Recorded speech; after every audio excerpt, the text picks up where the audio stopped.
Hello, beautiful people, and welcome back to the Monie Podcast. I am your girl, Monie, and I'm thrilled today because we have a culinary master with us, a man whose meals are art and whose life behind the apron has depth we rarely see. He is Chef Selwyn Richards, award-winning chef, food stylist, restaurateur, author, and community builder. Originally from Jamaica and now a fixture in the Canadian culinary scene. He's built a legacy of Caribbean soul food fusion, healthy transformations, and tasteful innovations. Today, we're peeling back the layers. I want to ask about his upbringing, his philosophy on healthy versus indulgent food. And you know, I'm a foodie, so this is going to be a good one. The man behind the stove and how he maintains balance in such a demanding field. Help me welcome my guest, Chef Selwyn Richards. How you do? Doing good, man. I'm doing good. Thank you for having me. Yes, thank I you was just so thinking much. that my people must have paid you well for all of that. Nice to go intro on you, eh? Yeah. No, man, you know, that's you, that's your bio. When I read it myself, I was like, some of the stuff I didn't even know, like food stylist. That's creative. What's a food stylist? Well, part of what we do is movie and TV production. Okay, So I don't okay. necessarily just feed the crew and cater for the meal, but we also do a lot of hand camera Yes. stuff. So that's the food styling part of it. Okay. In terms of how we design the food to look on the plate. Look on the plate. Or on camera, and also it reflects somewhat in our presentation Yeah, of how we present food. I like that. Very nice. We're going to get into, the origin and the upbringing. Let's go back to your roots, Jamaica. What are some of your earliest foods memories that you have, and how did your upbringing influence how you cook today? Well, my mother is now you would refer to her as a foodie back then. Yes, For back then, a foodie. But she liked to entertain, and I mean she had lots of siblings, so it was always on a Saturday was soup day, and then you get into Sunday dinner. She was pretty big on those two things. Yes. You can always drive by for a bowl of soup on a Saturday, and then Sunday was Sunday dinner. But she always made food that if you drop in, you got fed. No. Yeah, that was part of the thing with her and stuff. And my earliest memory of my birthday was she gave me my whole roasted chicken. So I don't remember the cake, Chicken. but I remember me getting a whole chicken. roast chicken for my birthday. Oh, that was nice. like my, so as I said, I don't remember the cake. I remember getting my whole roasted chicken because it was always about everything chicken, right? Yeah. They were finicky eater, although they eat everything, right? They made everything, all the delicacies. Now you consider them that, but back then it was awful, right? But yeah, so being around food from that young age, and then my first foray into cooking was I wasn't a really soup guy, so I would made a sandwich, fried an egg sandwich close to the bakery, so we got fresh bread, and dabbling with my sandwich, and then it got boring after a while, right? So everybody wanted your sandwich too, but then I started, would take a bit of the chicken from Sunday dinner and frying that. And then, so that's me experimenting into food. Into food, eh? Back then. Where in Jamaica are you from? Which part of Jamaica is it? Well, St. Catherine, we were born in Spanish Town. Okay. Okay. But I mean, everything else happened in Kingston, right? Yes, that's where it all right next door. blew up for you. Right. Love that. So your mom really had you in the kitchen. You saw her at work and you kind of just... Yeah, being around your mom, and she's always there, taking care of everybody else, right? Feeding people. So we didn't realize her love of food, but her love was really caring for people. Yes. And making sure people were fed. Oh, wow. That's really good. Would you say she encouraged you or pursued you into, Not necessarily, persuade you? no. Because when I came to Canada, I was studying engineering. Oh, because you kind of think that's what that's the money maker. Yeah. And, so food was the furthest thing from my mind. But when in Canada, reality too, right?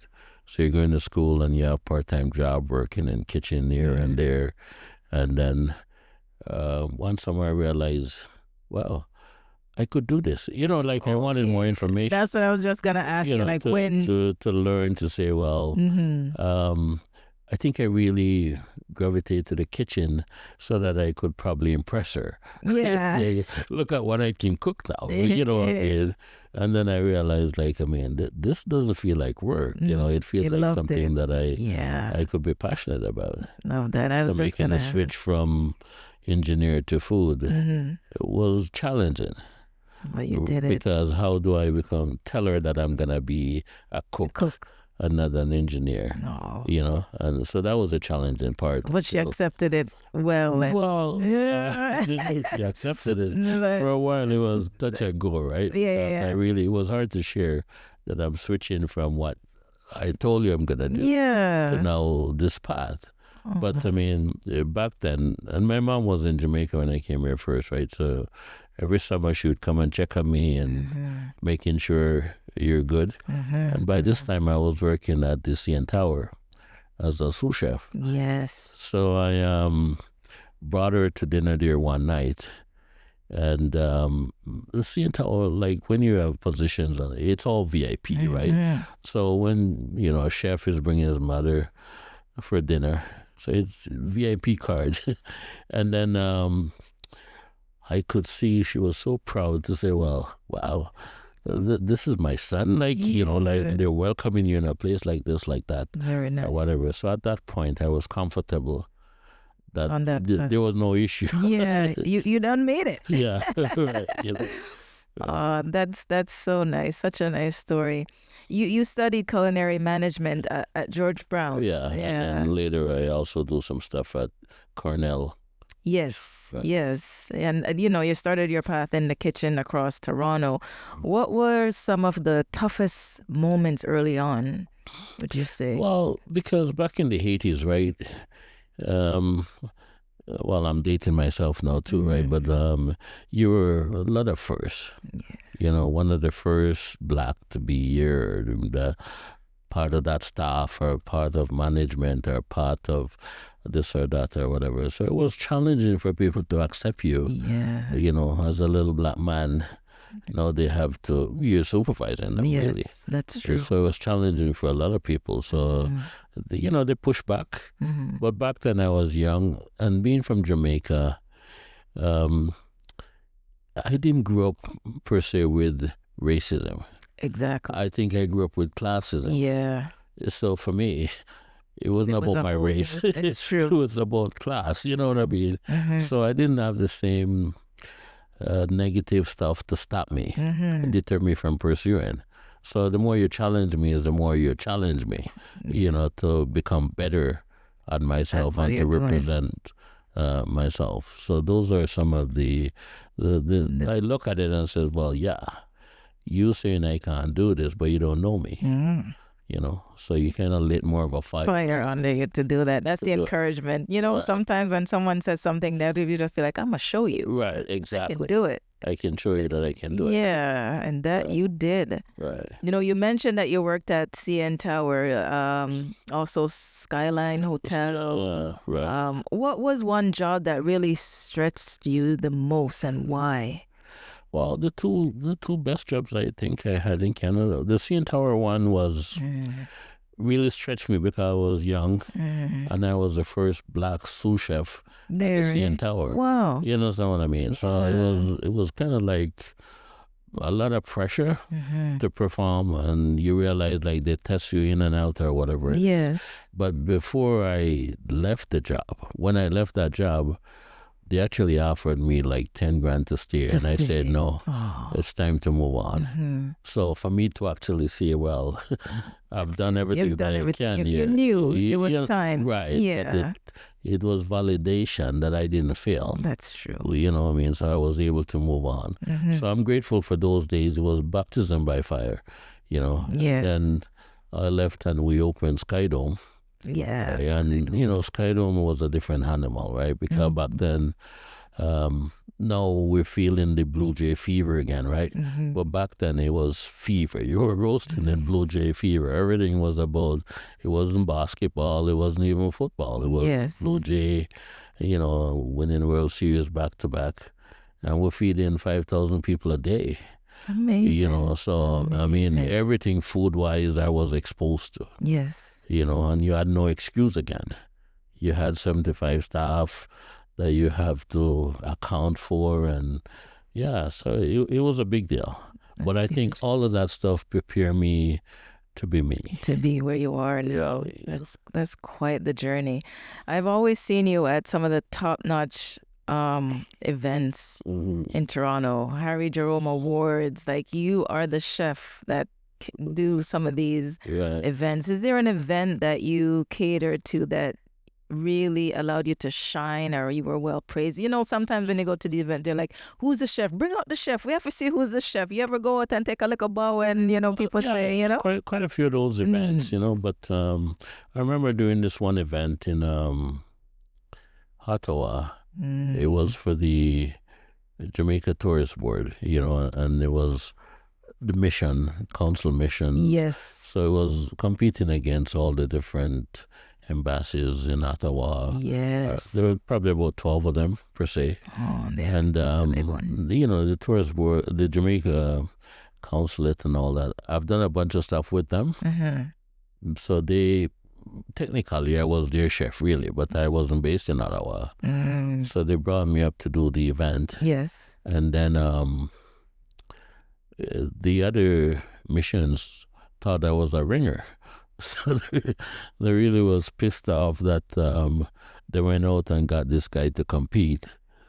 That was not true chef for the embassy, and I felt slighted. Like, I mean, don't treat me like that. Yeah. I'm here representing my country and my people and my food, or whatever it is. But they and I'm saying you should be proud that we're that good. You come that far. That's true. With our food, rather than think I came in as a ringer to steal this thing.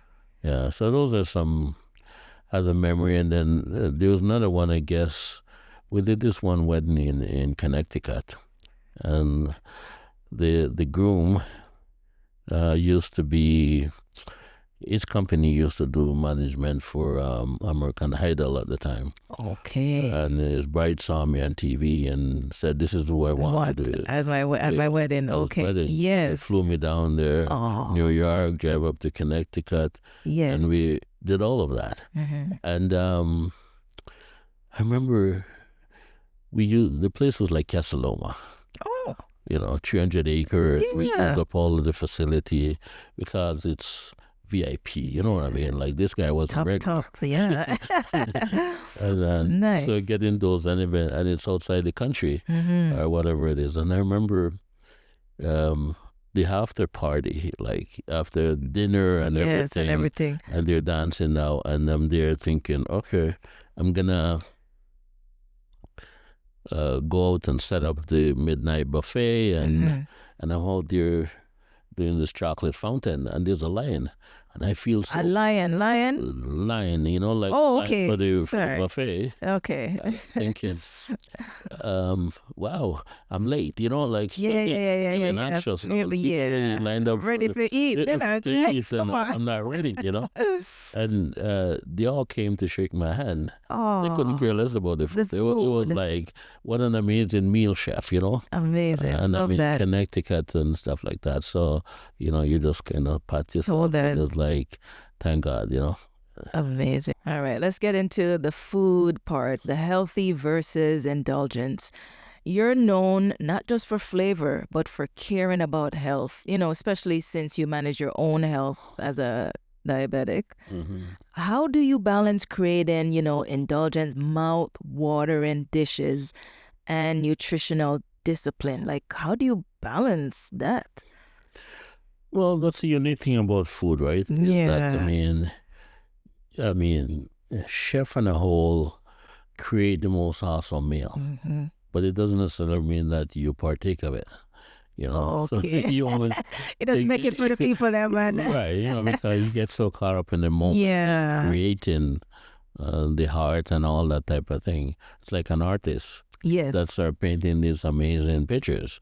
But when you go to his house, how much do you see hanging on his wall? You know what I mean? He probably create them for other people or whatever it is. So chefs are notoriously known for not eating well. Yeah. You know what I mean? Because under the pressure, it's hard to just stop. Or even if people that does event. The event could be fabulous, whatever it is, right? But the event planner or the organizers are the last people to eat. Because they're so anxious about everything. It's true. Else. I feel you on that one. Right. So they're more concerned about everything else than that the liquor food. Dish or whatever it is, right? So when we create meal, it's not that we're creating it to consume ourselves. And also, there's a statement, the quote that says, well, make your food be your medicine, or your medicine your food, which is very true, right? So now as you get mature, you realize that there's more balance. You need more balance regarding the food, the healthy component of it. And I mean, as we expand and evolve, we get bad at worse at it, right? Because now we're more overproducing, process. That's Everything true. is becoming more processed. Is it more better for you, right? Because simple thing like your phone, we don't tend to remember people's phone numbers anymore. That's true. You understand what I mean? I only know my mom's number. Exactly. That's about it. So you keep 1 or 2 number for emergency. Yes. And you delete everything else. That's because, true. like, your phone tells you, call mom. It calls, call John, call this. And your phone does it all for you. Exactly. But it also erode a part of your memory. You know what I mean? Yeah. So as we expand, it's easier for you to be stranded than the person before. Yeah, and you start because you walk around with all the information. But now, as we get more user friendly and easier, it's not the same. So it's that type of thing that we have with the chef. Yeah. Nice. I like that analogy. It's true. We are in a day and age where we depend on gadgets. Yeah, we depend so much on process. Yes. Food, everything is processed these days. Yeah, So it's more, we have to put the onus back on us to have some type of balance, right? And they're striving for a little healthier balance. Yes, more healthy. It is also not just for us, but also for clientele or customers, I'm trying to eat healthy. I am a big foodie. Anybody who knows me knows I'm a foodie, but I eat, and I don't gain weight. So people are surprised when I say that I'm a foodie. No, but that's good. It's a good problem to have. I guess, but lately I've just been trying to eat more healthy stuff because 3 o'clock in the morning, I'm like getting up and I'm downstairs warming up food. That's how bad it is, eh? I'm telling you. And I tend to eat like wings, fries, like, people will go in a grocery store and pick up a box and say, how much calories? I'm not looking at those stuff, carbs and stuff. I'm just like eating. So I like the fact that you're able to now, make a balance between the healthy choice and what people really indulge in and just really, there's a time for that. So I'm learning. I think in the future, chef, it's going to shift again. It's going to shift, okay. Where the onus won't just be on physician and waiting until you get there exactly. to fix you. Yes. But if the part of the food is what's causing your illnesses and all, start from there. Yes. Then chef, the onus is going to be more on us. That's true. To be more aware of what's healthy, to cut back down, and you having to go to the doctor to fix it. Get their diagnosis. When we can do more of a preventative measure or whatever it is. So I think eventually it's going to, trend out. That's true. And that's where it should start, with the chefs. Because my mom, she doesn't like to eat out. She's always eating something and she goes, too much salt. They cook with too much salt. You know what I mean? Because she's a chef too in her own right. Right. So that's where it starts. And then she says they're gonna give us high blood pressure and this and that. So it definitely should start with the chefs in the kitchen. How do you approach comfort food that's still good for the body? There's nothing like comfort food. I know. I remember at Cornell, I did a piece about comfort food. And comfort food is one of those things, it doesn't fall in any category but comfort. That's true. You know what I mean? It doesn't need to be gourmet. It doesn't need to be hoppish or trending or whatever it is. It just needs to be comfort. You know, so comfort food, when you have comfort food, it hugs your soul and make you feel like, wow. You can now exhale. This is what I'm missing. True. You know, so that's how I want comfort food to relate to your soul. Yeah. You can't wait to have it again. Exactly. And every time you have it, it doesn't disappoint you. It is exactly what you were missing. Yes. You know? So for me, that's comfort food, you know. Love comfort food. My comfort food right now, I feel for some chocolate. You know, speaking of food, my favorite dish is stew peas. You make stew peas like well, as a matter of fact, we're actually now doing a vegan stew peas. Of stew peas. How's that looking like? What's take me through how that would look? Well, it's the same version of regular stew peas without the beef and the pigtail and all that. So there's no meat involved. But so, you know, because we have so many different type of vegetarian, vegan type dishes right now, and this is part of our healthy trending, right? So we don't just stick in there. So we try to experiment with different, and we find people are loving it. Because they don't. Even the regular people that does love their stew peas. Don't realize there's no meat. The meat in it, eh? You know. So, I would like to try that because I like my stew peas with oxtail. Well, you know, as I said, or chicken foot. There you go, right? It's the different version of what you're used to, or whatever. I'd like to try that. So yours is very rich, right? Because yes. Oxtail is very rich. Very rich. Very rich, very rich. Are there dishes that you've refused because they conflict too much with your health values? Maybe somebody says, I want you to make this, and you're like, no. No. That's not good for you. No? You really just cater and you go ahead. Well, the client, right? You're the client. And I mean, we're there to do a job, right? And you have to take your ego out of it. True. Because if you don't, then you think it's only your food thing. Or what you determine for people to eat or how they eat is good enough. And that's bogus. That's what I mean. You know, so if you're dealing with paying clients, then it's what they want. Yeah. It's not so much about you. And it's a tough battle, right? Because sometimes you think you know better for them. Yes. And you think, okay, this is a better version for you or whatever it is. But when a client comes to you and they're saying, well, this is what I would like. You have two choices. It's to say, well, I'll take the business or I won't take the business. And if I take the business, I'm supposed to deliver what you're asking for. Not interpret it to my belief and give you a half-assed job of what you're asking for, right? Love that. That is why you are the chef. Yeah. You have a lovely book here, The Art of Cooking. Soul of the Caribbean. Very, very nice cover. Really love this. Gonna go through your recipes them later. You know, and with it's the your book, cookbook. I say that I give you 4-step to wow. Oh yeah. So I when I was writing the book, yes, it was a fine line, right? Because how chef wrote cookbooks in the old days, you felt like you're in the chemistry lab. Yeah, you're going through every little thing. Yes, like it has to be precise. Be this or God forbid you miss some nutmeg and that's you come out spoiled. You know what I mean? So, but I wanted you to put your soul into it. Like I interpret my recipe my way, so why should I tell you not to add your chicken foot to your my little stew peas? If that's what you feel for.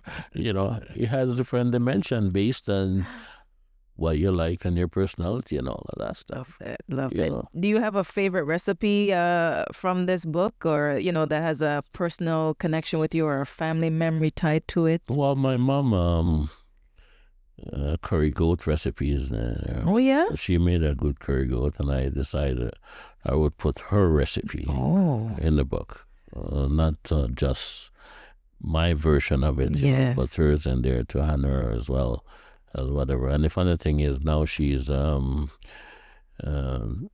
she don't eat meat anymore. She does eat fish every now and then. Okay.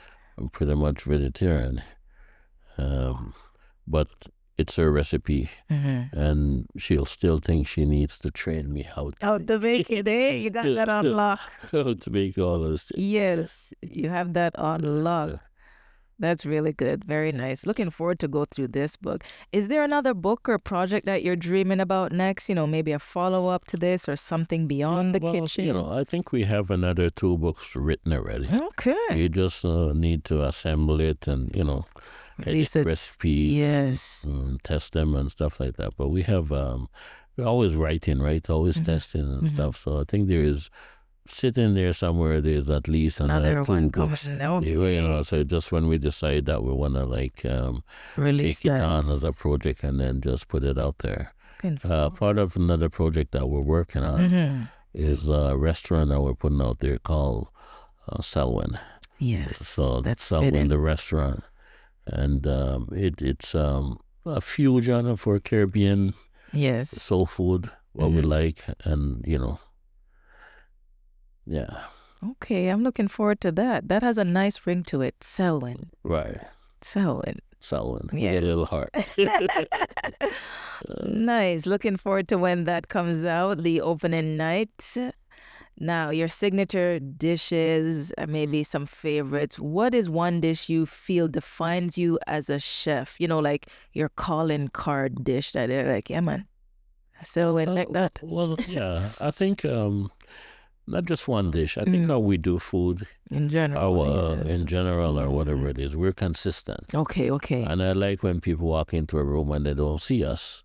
Yes. But they're saying this is food. Yes. I mean? So it's a testament of who we are and what people have expected over the year, that they can just identify, and before they see you. That's consistency. Yes. Love that. This is your production. It's true. I've seen that. And I know before you come out, I'm like, yeah, this is definitely Selwyn. Yeah, you're right about that. So it's hard for people to imitate. You know what I mean? Yes. Say, well, the real brand. When you have that. Or jerk chicken is or jerk chicken. Jerk chicken. Bar none. I'll cook it for everybody any day because that's or a staple, right? But it's consistent. Yes. It's not going to be salty today and spicy tomorrow or whatever it is. It is what it is. Consistent. Love that. Love that. Do you have like a favorite non-Caribbean dish you love to eat or cook? I think on a whole, it's what you feel for. That's how I relate to food. You get up and if you feel like a steak, have a steak. Okay. Because that's what you're craving, right? That's what your body is telling you that you want at that particular time. Yes. And it's back again to comfort food. Like if I'm feeling like I want some ackee and saltfish and a few festival or fried dumpling with some plantain, that's comfort. You know what I mean? Give in me that moment, a cup of Blue Mountain coffee, and I'm in heaven. Yes. It doesn't get better than that. That's true. If it's right, But that's when we crave what we crave. What you crave. Speaking of crave, every now and then on like a Saturday when you're having Sunday dinner, I don't know if it's just Jamaicans or Caribbean people, but they always end up saying, "We feel for something sweet. I could eat something sweet." What does that mean exactly? Like, I feel for something sweet. Well, I think people are referring to, sweet. Think of dessert or dessert idea or dessert. I always thought that's what it was, but or it doesn't have to be dessert per se. Yeah, it be just a drink. Okay. Something that you concoct with that taste, feel for something because sweet. you make food and it's it's sweet without actually being very sugary. It's very sugary. Yeah. What's your cheat day meal when you let loose? Do you have a cheat day? No, No, don't you're really. pretty strict with it, eh? No, well, I say that again. It's what you feel for it. Yeah. So I'm not in that line to say like I give myself permission. Okay. Whatever I want at the time. I'm diabetic, and you really shouldn't Really indulge like that. But yes. if I feel for a steak, Go have a steak. I'm gonna have a steak. That's what I'm feeling at the time. If I feel like a lobster or whatever, but I give my permission. I think we work hard enough, right? Yeah. Whatever you think you want to consume. It's in that moment sometime, yeah. Yeah. Treat yourself. You could afford it. You should treat yourself. Treat yourself. My mom loves mangoes. Are you a fan of mangoes? I love mango. You love mango? All our jerk sauce and chicken. You use the mango sauce? Mangoes is a big part of our jerk. Yeah, because she is not supposed to be having mangoes, but you mentioned like if you feel for a mango or if you feel for whatever, you just go for it, But there's not even just that, the natural fruits and vegetables and stuff like that. So cooking food, like being in Jamaica, right? Yeah. You walk out in the backyard or you're in a resort even, and you're in love. It's You true. know what I mean? You want to make a dish, any dish, or whatever it is. There's so many different options. Yes. These fresh, that it's just going to elevate your dish phenomenally. Yeah. Not just regular, but phenomenally to the next level, right? Because natural sweet fruits or whatever it is, I mean, it's also flavoring. Yes. Jamaica has the best food. It's true. Like when you go down there, you walk down the road, you see a jerk panaguan right there. You go a little bit further. Like food is all around. They have mastered the cuisine. Like for the region. I mean, we go all over the Caribbean, and everybody does at least one dish that you can love, like really love, not like really love, or whatever it is. But Jamaica tend to have a few that you can. Yes. You're right about that. With that, Nothing like Jamaican food. They say that Jamaican male chefs are the best. So that means so they can cook. What's your say on that? You think Jamaican? Well, I don't know if you're Jamaican. When you're passionate about it, it shows. It shows. Yeah. So I think if you get passionate about it, and Jamaican, they have that thing. There's that ship to say we're the best at whatever we decide to immerse ourselves in, or whatever. But it's the passion. Yeah, the passion goes hand in hand with cooking in the kitchen. Let's get a little bit with the man behind the stove. How do you stay creative and inspired after decades in the industry? Because you've been around, you've been doing your thing. There you are, dating me again. No, but it's true. It's like, I mean, I tend to eat out a lot. Me too. I go to a lot of different events. Yeah. Or whatever it is. So it's hard for you to say, well, you're the best, or you're current, without knowing what everybody else is doing. You know what I mean? So you have to keep yourself current by actually visiting other people. Yes. And not just that, but celebrate them too. So no, we're not competing per se. Exactly. We're all on this journey. And if you're doing something phenomenal or fantastic, I want to be able to show you and say, well, I love that. Moments of burned out, like what recharges you, as a chef, and you constantly on the go, always working, always being booked, what helps you to recharge? Water, Essential. I love the sea, and water, just that natural energy, I think I'm Aquarius, I'm a water boy, so I mean, I feel like I need to immerse myself and just get cleansed and, and recharge or whatever it is. So I look forward to that, to finding some body of water that's preferably a sea. Yeah. So you swim and you indulge in it. Yeah, you get the ocean, and it just tend to recharge you or whatever it is. That's good. So I look forward to always that part of it. Being around the water. Yeah. What's one quality or value you want people to see in you? Not as Chef Selwyn, but as Selwyn, the person. Well, an interesting question. Was it? Um, I think there's two different people actually. There's Chef Selwyn. I think my brother was giving a speech not too long ago, and he was saying Selwyn Richards is not a bad guy either. And you're like, wait a minute. You know what I mean? Yes, Because yes. like everybody tend to know Chef Selwyn, and sometimes you feel like you're an actor and you're just performing the role, but not everybody get to see Selwyn, exactly. or Selwyn Richards, that guy. Yes. But I mean, because you seem like you always have to be on. In terms of people expectation, what they expect of you, also what you expect of yourself. I think I'm a little better at it now. Like before, where you don't think you have to be perfect all the time. And now you realize, like, if I did my job perfectly, I can live with that. As opposed to thinking, wow, how dare anything go wrong on my watch. That's true. You know what I mean? So you set yourself up for a lot of anxiety and stress and all that type of thing. But sometimes you have to realize that, I mean, you control what you can, and what you can't, you release, right? Exactly. We're both caring, It just, I think that Chef Selwyn is that guy that's on fire and passionate, and he, while Selwyn is a little bit more chill. I can see that. I like that. Yeah, you make time for your mental health. You touch a little bit on it when you said the anxiety and feeling anxious.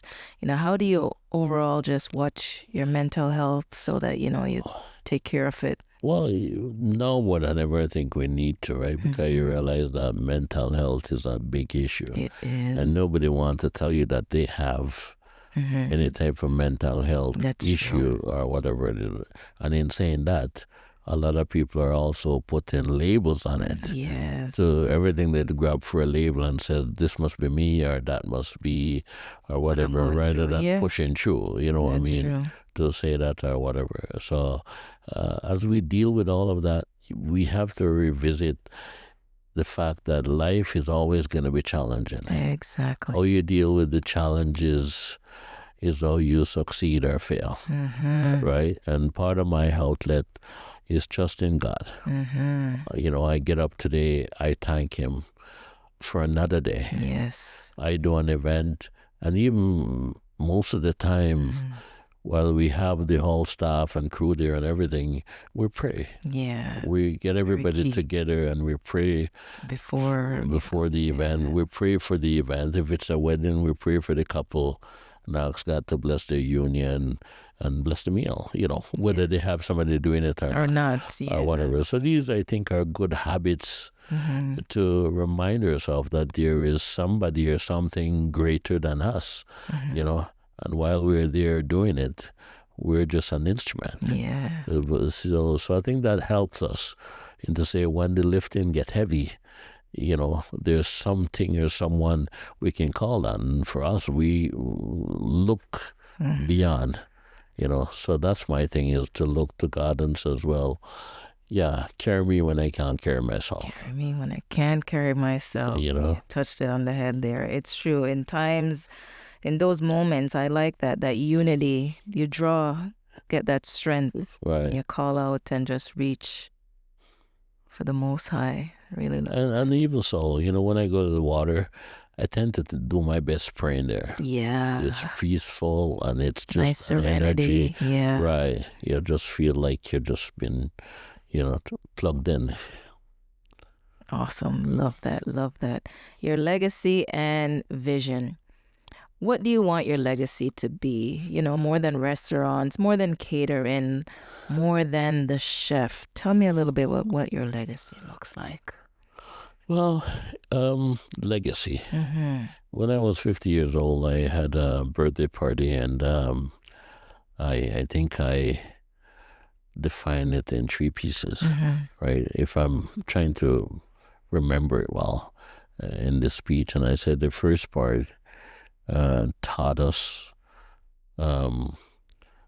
about life, prepare you for life and how to. So that means that you get in the training, right, of who you should be. You're going to school, you're learning the skills, and you're learning all of that. That's your first 25 years, how I had seen it at the time. Okay. And then the second 25 years was you're now living life. Yes. Because now you're becoming the parent of somebody and you're, acquiring stuff and trying to figure out your journey so far. And then the third part of it, I had said, should be your legacy part now. And that, what does that mean? It means that the legacy means that it matters that you were here. You know what I mean? So that's what legacy looks like for me. Is to say that I came, I represent, and while I'm gone, I did what I was supposed to be. Yeah. So it's not just putting up a statue or saying, well, this is, or whatever it is. It's about being able to inspire someone. In their life or whatever it is. So if there's a younger fellow that, is passionate about food, or just in life in general, but say food, since that's the vocation we're in, and I can say, okay, mentor somebody and have you be great at your skill. I know that I helped you somewhat for that. And I think my legacy will live on that way. Yeah, through them. Through them. And if they were able to inspire somebody else, then that's how you're paying it forward, right? Know that. Yeah, so, but the main thing is the life that we were given, what do we do with it? How do you, while we're here? That's a big question, while you're here. Yeah. Are you just going to complain about what they're not doing for you or what they have done for you or you didn't get the chance or the opportunity? Are you just going to hold on and say, this is my moment? So living your moment the best way is actually your legacy for me, ensuring that while you are here, you plant your flag back, you rate it high, and you say that it matters that I'm here. You leave your mark on this world. Whether you like me, yes or no. Yes. Yeah. I like that. You will definitely know that you were here. You're leaving your mark already, and I love that. That's like the foundation of living your best life. You gave such a very well answer that just really resonated with me. Really, thank you for sharing that. Any upcoming projects or dreams or maybe a new direction that you're excited about? Yeah, going forward now, apart from the fact that we're looking, as I said before, about Selwyn the restaurant. Yes. That's part of it. But also the catering business that we do right now, I want to revisit it again, see how we can rebrand it. And just shake it up a bit, I just feel like we need to we've been too comfortable for a while. A little makeover in that area. Right. Yes. So now we just need to, put some paint on, dig up some grass and just present it again and say, this is who we are. So that's my feeling right now is how can we look at the Art of Catering and take it to deconstruct it and put it back together and says, okay, folks, are you ready for the next ride? Yes. Let's go. Let's go and do it. Yeah. What advice would you give to a young chef? Like there's quite a few, especially those from immigrants or, those communities that are coming into Canada about building their path. Chefing is a big industry. I have a lot of people who are just trying to break into that field. Any advice that you would share with the young chefs? I do. I mean, to be honest, it's a lot easier than it was before. Yeah. Believe it or not, because, it's a very stressful industry. Yeah. And in the old days, chefs tend to yell and scream a lot, or you get yell and scream a lot. If you're in the kitchen or what? Chef Ramsay. Exactly. That's the first person that came to my mind. Like TV, the whole thing. But but the flip side of that is from the Chef Ramsay is that with the HR department, you can't really do that anymore. You know what I mean? Because the little guy that's coming in and you scream at him, and right away he's going to tell you, well, you're going to be fired. So there's no laughing matter, Yeah, you can't talk like that. Yeah, human rights and all that stuff. So you can't, you don't have as much latitude for abusing people as back in the day. You know what I mean? Where chef was God and you never question nothing. He was like, yes, chef, we chef. And then, yeah, because people tend to confuse the both of them, like a cook and a chef. Okay. To say, well, if you're a cook, you're a chef. You're not a chef. You know what I mean? A chef is a different animal altogether. Right, yeah. Because he has to worry about payroll, food costs, personal managing all of that, or whatever it is. And he didn't serve you a chicken like that. You know what I mean? So there's so much nuances that goes on under that one umbrella. That one umbrella. Wow. And he has to relate to the manager, the food and beverage, whoever those top people are that need him to fall in that category or whatever it is. So it's not just about flipping burgers. Yeah. And that's why you need the training. Yes. Because the training teach you all about food costs and labor costs and people skills, WHMIS, workplace hazardous and all of that stuff, whatever it is. So it's management of food, really, when you think about it. So that's a good thing for the young chefs to understand. Yeah. It's not about you making a little dish. If you want to be a chef, that is. That's true. Or you can't just look on TV and says, okay, well, I look the part or this or that or whatever. You need to look the part, but also too, you have to have real skills. And I say to them, get the training. There's nothing like the basic training. Your skills are there, right? Talent.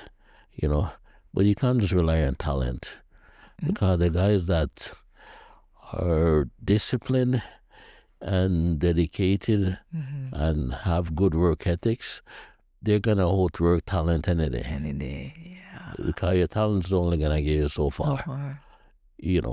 Talent plus work and good ethics and skill is going to take you so much further. But it's not just talent. So talent's a big start. But if you don't have the other stuff that goes along with it, you're disgruntled, your egos are this or that or whatever it is, then nobody's going to stand here, So once they have the basic training and garner all the skills that they are, you're where you won't take it. No, that's like the perfect recipe for success. You hear that? You need those components to really go far in that industry. Let's get into some rapid fire light questions. I'm just going to call out a few things and you just tell me which one, resonates with you the best. Sweets or savory? Savory. Spice on everything or mild? Mild. Okay. Coffee or tea? Coffee. Yep. Your first kitchen tool that you learned to use well? French knife. Is it a thing? Signature spice you always keep in your pantry? Thyme. Fresh thyme. Yeah, that's essential. That one I think was, If you weren't a chef, what else would you be doing?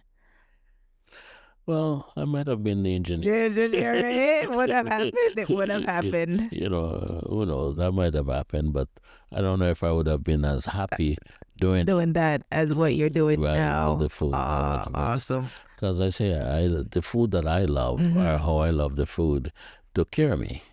It introduced me to a whole different world that I didn't know was possible.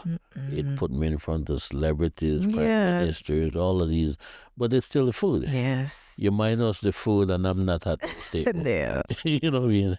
I might have been occasionally as an engineer, one or two here or there, but the food that I do, Yes. It doesn't matter. It's no respect of people. It doesn't matter who you are. good food is always going to be always, yeah, food brings people together. Right, Together. We just celebrated Thanksgiving. Thanksgiving was at your place? You cook Thanksgiving Day? Yeah, for the last 40 years I've been doing Thanksgiving. That's that's my favorite holiday. Yeah, that's my, and for the first time this Thanksgiving, it was a dilemma because a client wanted me to do a wedding for 4 people on Thanksgiving Day. 4 people?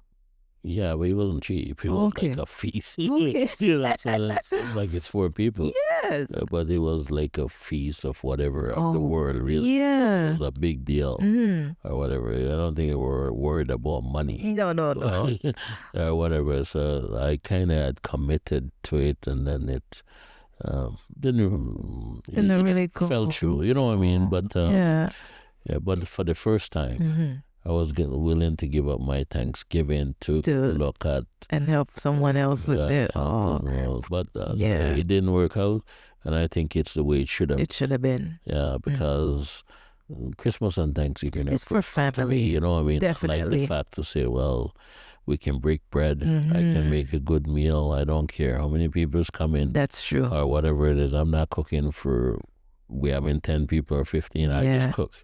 You drop in, you get fed or whatever. Yeah, but it's a way of actually giving back thanks. The real reason for it is like being grateful, thankful. Exactly. So that's a big holiday for me. I agree with you on that. Thanksgiving is huge. It's very dear to my heart. It's the best time when the family members come out. You get to see families you haven't seen in a while. They say food draws people close together, and that's special. That's a special holiday, definitely.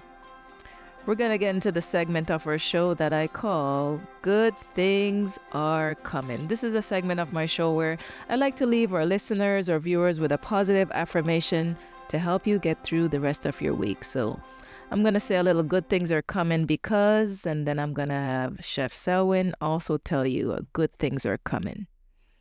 So good things are coming because every new day is a fresh recipe for growth. Yeah, see how I did that there? Recipe. Nice. All right, let's hear your good things are coming.